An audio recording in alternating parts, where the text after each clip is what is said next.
Hi guys, welcome back to another video.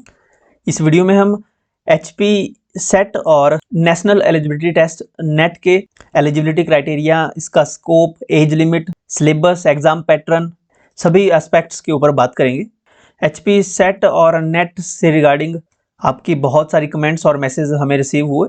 इन दोनों examination के बीच में काफ़ी कन्फ्यूज़न है कैंडिडेट्स में, और असिस्टेंट प्रोफेसर की जो एलिजिबिलिटी क्राइटेरिया है एग्जामिनेशन के लिए, जो एसेंशियल क्वालिफिकेशन चाहिए, उसकी वीडियो हमने पहले डाल दी है चैनल पे, तो उसको भी आप देख सकते हो। बेसिक से हम स्टार्ट करेंगे। देखिए, नेट का जो एग्जामिनेशन है वो आपका कंडक्ट करवाता है UGC NTA national testing agency द्वारा नेट का एग्जामिनेशन कंडक्ट होता है। ये ऑल ओवर इंडिया में एग्जामिनेशन कंडक्ट होता है। लेकिन जो हमारा सेट का एग्जामिनेशन है, जैसे हिमाचल का एचपी सेट है, उत्तराखंड का यूके सेट है, हरियाणा का एच सेट है, और जैसे पंजाब का पंजाब सेट एग्जामिनेशन है, तो इसको आपकी जो रिलेटिव एजेंसीज है, स्टेट एजेंसीज, वो कंडक्ट करती है। जैसे हिमाचल में एचपीपीएससी है, हरियाणा में हरियाणा पब्लिक सर्विस कमीशन है, यूके पीपीएससी है उत्तराखंड में। तो स्टेट की जो एजेंसी है वो सेट का एग्जामिनेशन कंडक्ट होती है। अब आपके हमें काफ़ी कमेंट्स रिसीव हुए कि इस सेट का एग्जामिनेशन कब होगा, इसके बारे में हमें बताइए। तो देखिए, जो फ्रीक्वेंसी है इन एग्जामिनेशन की, जो नेट का एग्जामिनेशन है उसका तो फिक्स है कि ये साल में 2 बार होगा। ओके, ट्वाइस ईयर, ये साल में 2 बार तो होगा ही होगा।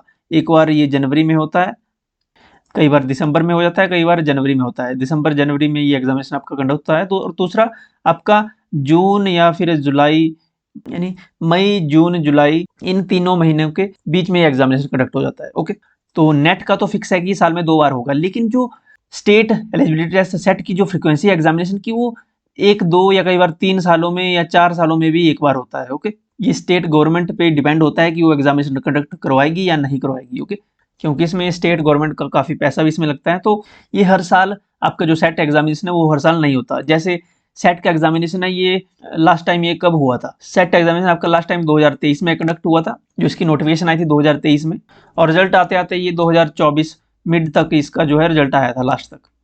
इससे पहले 2014 में हुआ था एचपी सेट, 2015 में हुआ था, 2 साल कंटिन्यू हुआ 2014-15 में। उसके बाद सीधा फिर 2018 में हुआ एचपी सेट। 18 के बाद 2019 में हुआ कंटिन्यू, 18-19 में 2 बार कंटिन्यू हुआ, फिर 19 के बाद सीधा डायरेक्ट 2024 में हुआ। जो 2023 की नोटिफिकेशन हमने बताई, 2024 में हुआ था। तो इस साल अब एचपी सेट का एग्जामिनेशन आने के चांसेस कम है।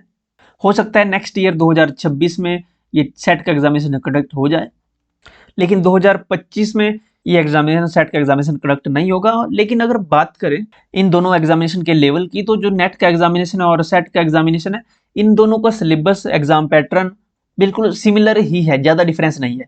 नेट और सेट का सिलेबस सेम रहेगा। अगर आप नेट की प्रिपरेशन करते हो, आपका सेट आराम से क्वालिफाई हो जाएगा। तो आपके लिए फायदेमंद रहेगा आप नेट की प्रिपरेशन डायरेक्ट करें, क्योंकि सेट का कोई पता नहीं होता कि एग्जामिनेशन कब होगा। नेट का आपका फिक्स है कि साल में 2 बार होगा ही होगा एग्जामिनेशन। तो आप नेट की प्रिपरेशन यहाँ पे आपके लिए वर्थ रहेगी। और जो यहाँ पे नेट एग्जामिनेशन है, इसमें असिस्टेंट प्रोफेसर के लिए आप क्वालिफाई कर सकते हो। इसमें जेआरएफ, जूनियर रिसर्च फेलोशिप, आप पीएचडी कर सकते हो। ओके, फेलोशिप आपको मिलेगी, आपको अच्छा खासा यहाँ पे मंथली पैसा भी मिलेगा। लेकिन सेट में ऐसी कोई भी फैसिलिटी पर्पज नहीं दिखने को मिलता। इसमें केवल एग्जाम क्वालिफाई करते हैं आप असिस्टेंट प्रोफेसर के लिए ओनली। ओके, नेट अगर आपका क्वालिफाई होता है तो आप ऑल ओवर इंडिया में ये एलिजिबल माना जाता है, वैलिड माना जाता है। और आप किसी भी यूनिवर्सिटी के असिस्टेंट प्रोफेसर के लिए आप नेट के थ्रू, अगर आपका नेट क्वालिफाई है तो आप इसमें अप्लाई कर सकते हो। लेकिन अगर आपका सेट क्वालिफाई है, नेट नहीं है आपका, तो आप अपनी स्टेट में, जिस स्टेट का नेट है उसी स्टेट में आप असिस्टेंट प्रोफेसर के लिए अप्लाई कर सकते हो। अदर स्टेट में आप अप्लाई नहीं कर सकते। सिलेबस मैंने आपको बताया कि स्टैंडर्ड यूजीसी सिलेबस रहता है, जो यूजीसी एनटीए इसका सिलेबस निर्धारित करता है। और जो स्टेट का सिलेबस है वो भी सिमिलर ही होता है, सिमिलर टू नेट। लेकिन इसमें कई बार थोड़े बहुत चेंजेस भी आपको देखने को मिलेगी। अटेम्प्ट्स की अगर बात करें तो अटेम्प्ट्स नेट में भी अनलिमिटेड होते हैं और सेट में भी अनलिमिटेड होते हैं। कोई भी एज का जो है बैरियर नहीं होता है इसमें। और एज लिमिट, देखिए, नेट के लिए कोई भी एज लिमिट नहीं है, लेकिन जेआरएफ के लिए, जूनियर रिसर्च फेलोशिप के लिए यहाँ पे एज लिमिट रखी गई है नेट के लिए। और सेट में कोई भी एज लिमिट नहीं है। आप कितनी भी उम्र हो गई आपकी, सेट का एग्जामिनेशन दे सकते हैं, नेट भी दे सकते हैं। लेकिन अगर आप जेआरएफ देना चाहते हैं, जेआरएफ के लिए जो एज लिमिट है वो 30 ईयर है। 30 साल तक आप की उम्र तक आप जेआरएफ दे सकते हो। यहाँ पे SC ST OBC के लिए यहाँ पे एज रिलैक्सेशन है 5 साल की। SC ST OBC 5 साल यानी रिलैक्सेशन है, तो 35 साल तक यहाँ पे जेआरएफ का अटेम्प्ट दे सकते हैं। ओके, तो आपको बेसिक डिफरेंशिएशन का पता लग गया होगा। अब बात आती है कि इसकी एसेंशियल क्वालिफिकेशन क्या है नेट की और सेट की। देखिए नेट सेट की जो एसेंशियल क्वालिफिकेशन रहेगी नेट की और सेट की ये सेम रहेगी। आपकी मास्टर डिग्री में आपके 55% नंबर होने चाहिए अगर आप जनरल कैटेगरी से हैं या फिर जनरल ईडब्ल्यूएस से हैं। लेकिन अगर आप एससी, एसटी, ओबीसी यानी रिजर्व कैटेगरी से तो आपके मिनिमम 50% नंबर होने चाहिए मास्टर डिग्री में। और ये एग्जामिनेशन आप कब दे सकते हैं? देखिए अगर आपने मास्टर डिग्री में कोई भी आपने मास्टर्स डिग्री में अपनी एडमिशन ले ली है, एक बार आपने एडमिशन ले ली, ओके, आपका चाहे एग्जामिनेशन हुए हैं चाहे नहीं हुए हैं, एडमिशन ले लिया आपने। एडमिशन के बाद आप कभी भी, ओके, चाहे आपका फर्स्ट सेमेस्टर है, चाहे फर्स्ट ईयर है, सेकंड सेमेस्टर है, एग्जामिनेशन हुए हैं नहीं हुए हैं, कंपार्टमेंट है, एग्जाम क्वालिफाई नहीं है, डजेंट मैटर, आप अपीयर हो सकते हैं नेट और सेट के एग्जामिनेशन में एक बार अगर आपने मास्टर डिग्री में एडमिशन ले ली हो। लेकिन अपीयरिंग के दौरान अगर आपका नेट या सेट क्वालिफाई होता है, मान लीजिए आपका आपका फर्स्ट ईयर है, ओके, फर्स्ट ईयर है और आपका नेट या सेट क्वालिफाई हो गया, ओके, आपका सेट क्वालिफाई हो गया, आपने पास कर लिया, तो आपको अपनी जो मास्टर डिग्री है आपकी, जो आपकी मास्टर डिग्री है वो आपको 2 सालों के अंदर विद इन 2 ईयर्स आपको कंप्लीट करनी पड़ेगी, ओके, कंप्लीट करनी पड़ेगी। ये क्राइटेरिया है इसमें। चाहे आपने कल एडमिशन ली है, आज आपका नेट है, आपने नेट क्वालिफाई कर लिया अपना, आपका वैलिड होगा वो नेट, लेकिन आपको आने वाले 2 सालों के भीतर अपनी मास्टर डिग्री कंप्लीट करनी होगी, ओके, तभी वैलिड होगा ये। अगर आप 2 साल से ज़्यादा उसमें समय लगाते हो तो आपकी जो है नेट है वो वैलिड नहीं माना जाएगा। ये इसमें एक क्राइटेरिया रखा गया है। हिमाचल में जो सेट का एग्जामिनेशन है उसके एग्जामिनेशन सेंटर कहाँ कहाँ है आप देख सकते हो, लगभग हर डिस्ट्रिक्ट में आपको मिल जाएंगे तकरीबन।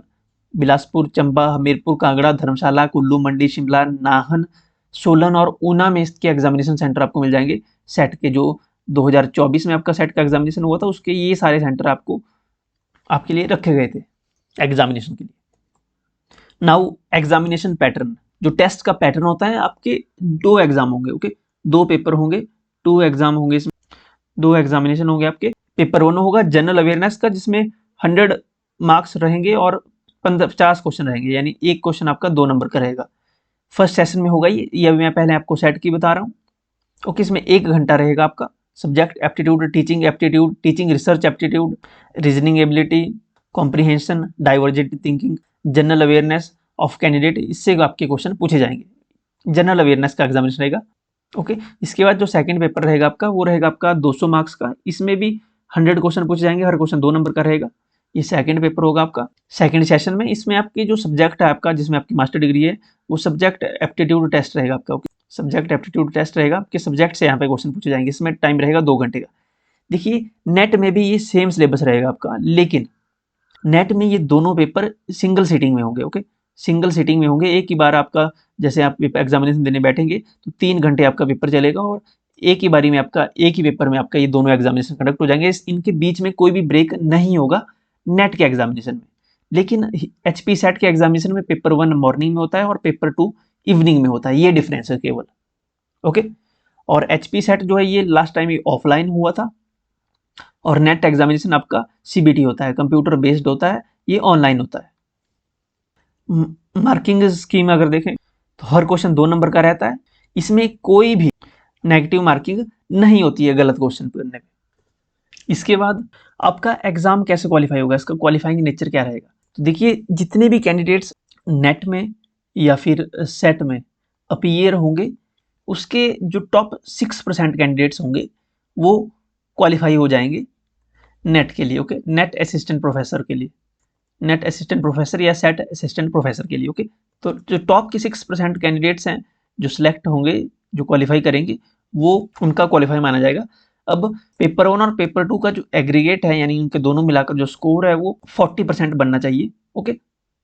जनरल कैटेगरी में और रिजर्व कैटेगरी में 35% 35% एग्रीगेट मार्क्स बनने चाहिए रिजर्व कैटेगरी में फॉर असिस्टेंट प्रोफेसर, ओके। ये सेट के लिए और नेट के लिए दोनों के लिए ये सेम रहेगा क्राइटेरिया, ओके। आई होप आप सभी के डाउट नेट सेट से रिलेटेड क्लियर हुए होंगे। अगर आप चाहते हैं कि नेट का जो एग्जाम पैटर्न है और उसका जो डिटेल सिलेबस है पेपर 1 का और पेपर 2 का, उसको उसके ऊपर वीडियोस बनाई जाए या नेट के पेपर 1 पेपर 2 के ऊपर वीडियो बनाई जाए एग्जामिनेशन पैटर्न के और डिटेल में इनको अलग अलग से बताया जाए तो आप कमेंट सेक्शन में हमें जरूर बताइएगा। अगर आपका कोई क्वेश्चन है तो आप हमें मैं कमेंट सेक्शन में पूछ सकते हो, या आप इंस्टाग्राम पे भी हमें मैसेज करके पूछ सकते हो। इन सभी के लिंक वीडियो के डिस्क्रिप्शन और फर्स्ट कमेंट में आपको मिल जाएंगे। ये पीडीएफ आपको टेलीग्राम पे मिल जाएगी, टेलीग्राम ज्वाइन कर लें। और अगर आपने चैनल सब्सक्राइब नहीं किया है तो मेक श्योर चैनल को सब्सक्राइब कर लें। बहुत सारे सब्सक्राइबर हमारे व्यूअर्स ऐसे हैं जिन्होंने सब्सक्राइब नहीं किया है, तो मेक श्योर आप चैनल को सब्सक्राइब कर लें। देखिए, वीडियो को लाइक ज़रूर करें, जिससे हमें पता लग जाता है कि आपको वीडियो सही लग रही है या नहीं लग रही है। ओके, कोई सुझाव होंगे तो कमेंट में जरूर लिखिएगा। मिलते हैं नेक्स्ट वीडियो में। Thank you.